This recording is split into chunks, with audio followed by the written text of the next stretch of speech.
सबसे पहले हम जो 30 की वैल्यू है वो बाइनरी में लिखकर R16 में स्टोर करवाएंगे।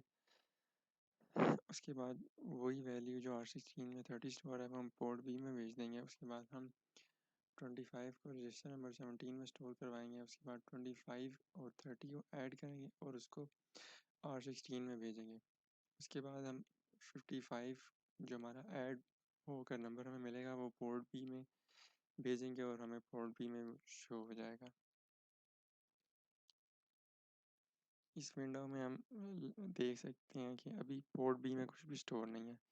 जैसे जैसे इसको लाइन को हम आगे एग्जीक्यूट करेंगे तो इस पोर्ट बी की वैल्यूज़ को चेंज होगी।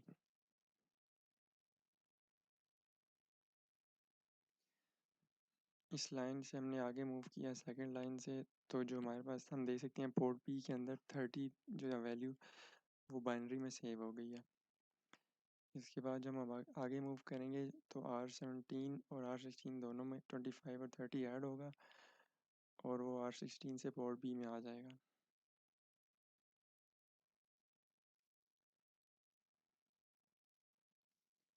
तो हम देख सकते हैं कि आर पोर्ट बी जो है उसके अंदर अब जो 55 वैल्यू है वो ऐड होकर हमें शो हो रही है। इसके बाद हम क्लियर कर देंगे R16।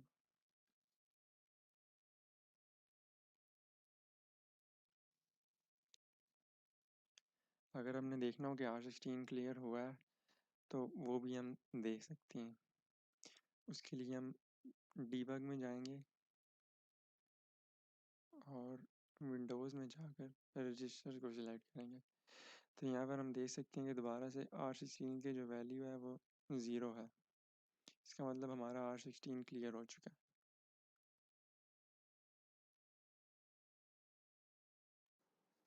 अस्सलाम वालेकुम। इस वीडियो में हम पिन बी पर इनपुट देंगे और उसकी वैल्यू को हम पोर्ट डी पर आउटपुट शो करवाएंगे। सबसे पहले हम यहाँ पर जाके अपने कोड को डीबग कर लेते हैं।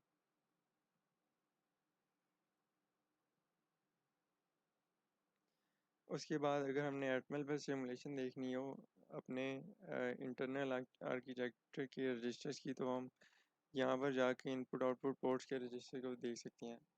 सबसे पहले हमने R18 में 0x वैल्यू स्टोर करवाई। उसके बाद हमने R डायरेक्शन रजिस्टर जो है वो पिन बी के लिए उस सबको हमने इनपुट डिक्लेयर कर दिया।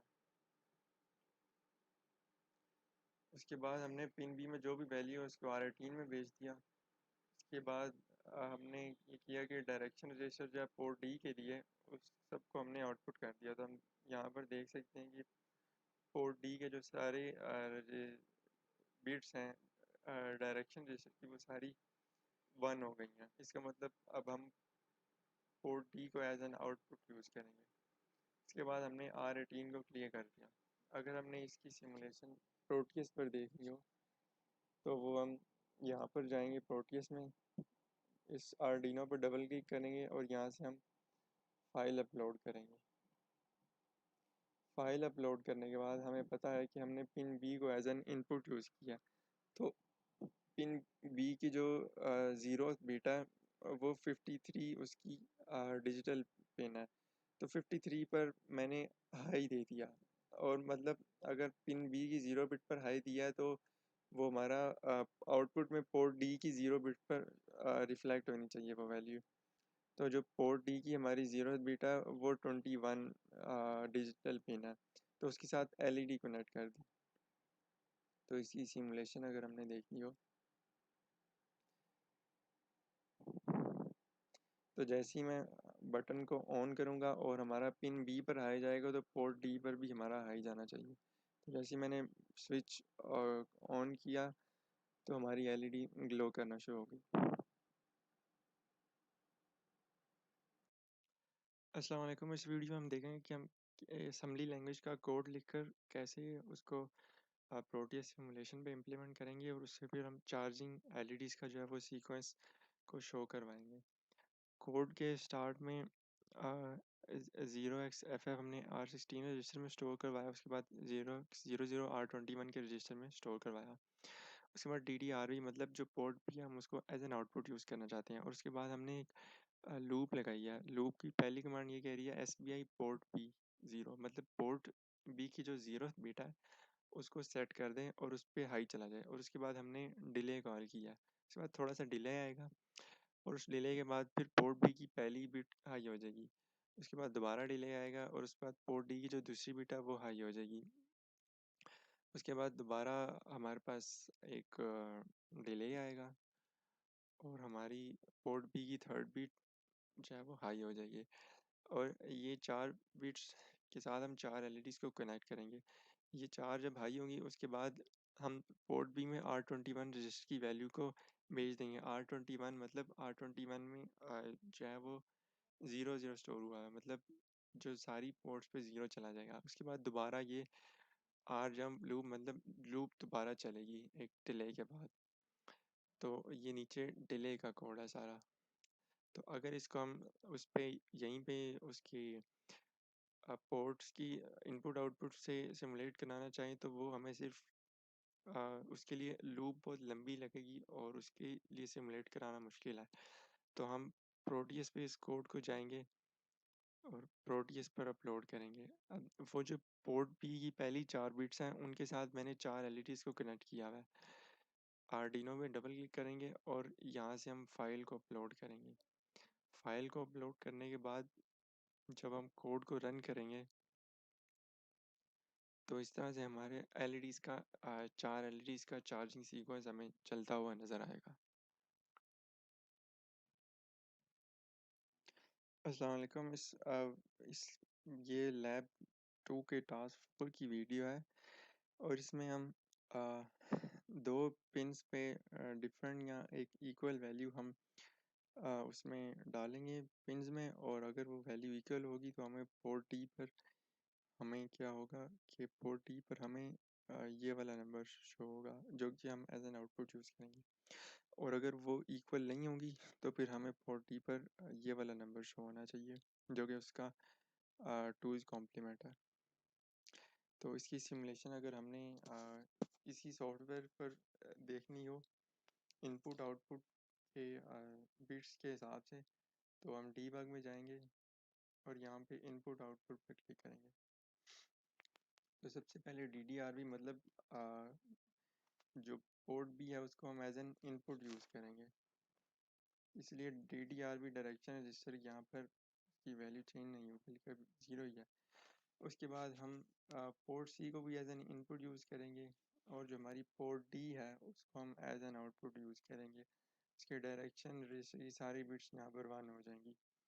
उसके बाद हम हमारे पास जो भी पिन सी में होगा वो हम R18 में स्टोर करवा देंगे और जो पिन बी में होगा वो हम R17 में स्टोर करवा देंगे और दोनों वैल्यूज़ को कंपेयर करेंगे। अगर इक्वल होंगी तो यहाँ पर इक्वल का हमने लेबल यूज़ किया हुआ है ब्रांच इफ़ इक्वल, तो ब्रांच इफ़ इक्वल ब्रांच बन जाएगी, जंप करेगा इस इक्वल के लेवल पर और R16 में ये वैल्यू स्टोर होकर यहाँ से आगे हमें पोर्ट टी पर शो हो जाएगी। और अगर इक्वल नहीं होगी तो फिर ये इंस्टेड ऑफ जंपिंग R16 में ये वैल्यू स्टोर होगी और उसके बाद ये अगेन पर जंप करेगा और पोर्ट डी में R16 की वैल्यू स्टोर हो जाएगी। तो इसकी हम सिमुलेशन प्रोटियस पे देख सकते हैं।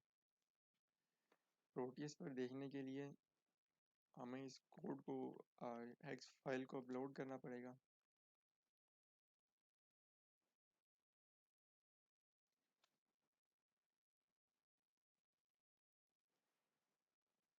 हेक्स फाइल को अपलोड करने के बाद यहाँ पर ओके करेंगे।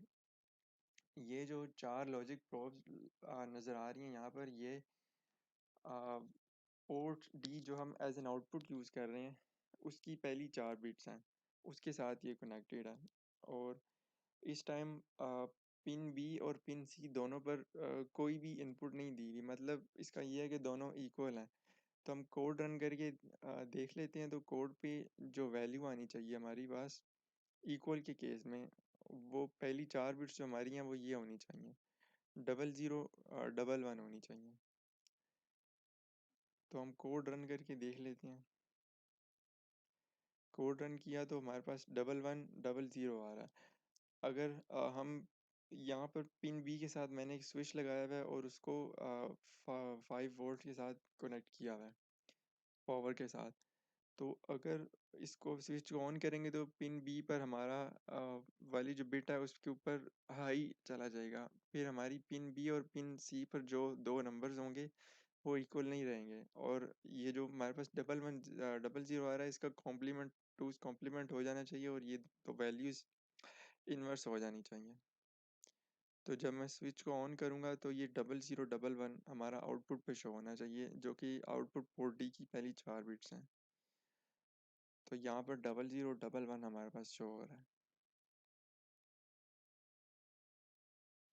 अस्सलाम वालेकुम, ये लैब 2 की टास्क 5 की वीडियो है और इसके अंदर हम कुछ जनरल सी कमांड्स हैं असेंबली लैंग्वेज की, उनको हम डिस्कस करेंगे। सबसे पहले लिखा हुआ है LDI R16 0x25, मतलब 0x25 की जो वैल्यू है वो R16 के रजिस्टर में जाके स्टोर हो जाएगी। तो ये कमांड जब रन करते हैं तो हम देख सकते हैं कि यहाँ पे R16 का जो रजिस्टर है उसकी वैल्यू चेंज हो चुकी है। उसके बाद इसी तरह से हम R17 के रजिस्टर में भी हमने एक वैल्यू स्टोर करवा दी है।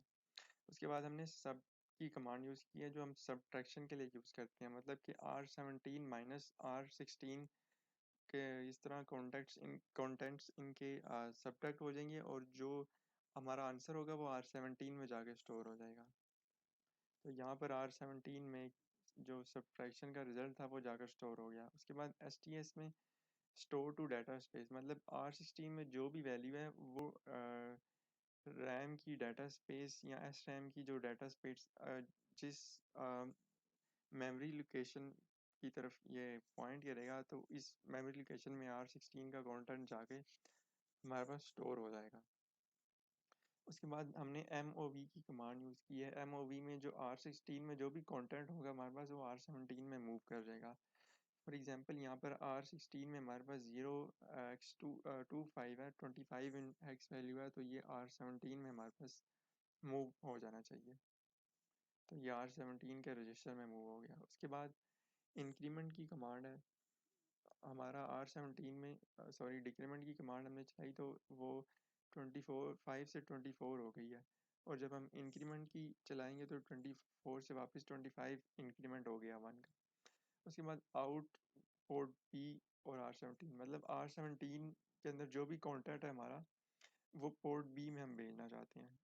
तो जब यहाँ से ये वाला लाइन को हम रन करेंगे तो हम देख सकते हैं कि पोर्ट बी में हेक्स वैल्यू में 25 जो है उसकी बिट्स पर हमें नज़र आ रहा है।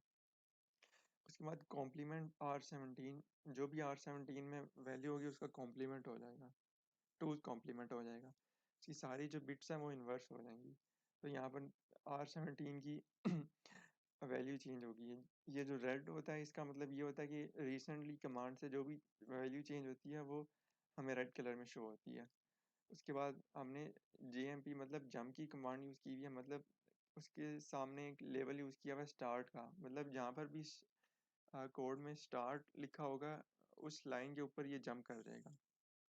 तो इसको मैं रन करूँगा तो ये वापस स्टार्ट पे जंप कर दिया इसने। असेंबली लैंग्वेज का कोड है जिसमें हमने चार्जिंग LED का सीक्वेंस शो करवाया।